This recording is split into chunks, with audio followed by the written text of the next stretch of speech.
ഖത്തറിലെ ഇന്ത്യൻ കായിക സംഘടനയായ ഖിഫിന്റെ പുതിയ ഭാരവാഹികളെ തെരഞ്ഞെടുത്തു. ഖത്തറിലെ കായിക മത്സരങ്ങളുടെ സംഘാടനത്തിൽ സജീവ സാന്നിധ്യമായ ഷറഫ് ബി ഹമീദാണ്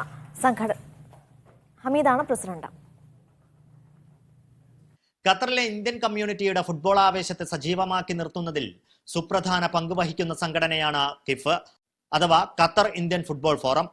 15ാമത് ഖിഫ് അന്തർജില്ലാ ഫുട്ബോൾ ടൂർണമെന്റിന് കിക്ക് ഓഫീസിൽ മുഴങ്ങാൻ കാത്തിരിക്കെയാണ് സംഘടനയ്ക്ക് പുതിയ നേതൃത്വം വരുന്നത്. ഖത്തറിലെ ഫുട്ബോൾ സംഘാടനത്തിൽ വർഷങ്ങളായി സജീവ സാന്നിധ്യമായ city exchange CEO Sharaf B ഹമീദാണ് പ്രസിഡന്റ്. ആഷിഖ് അഹമ്മദിനെ ജനറൽ സെക്രട്ടറിയും മുഹമ്മദ് ഹനീഫിനെ ട്രഷററായും തെരഞ്ഞെടുത്തു. സുഹൈൽ ശാന്തപുരം, മുഹമ്മദ് ഷമീൻ, അഡ്വക്കേറ്റ് ഇക്ബാൽ, ഹംസ പെരിങ്ങത്തൂർ, നിസ്താർ പട്ടേൽ എന്നിവരാണ് സഹഭാരവാഹികൾ. മുൻ പ്രസിഡന്റ് കെ മുഹമ്മദ് ഈസയാണ് കോർഡിനേറ്റർ.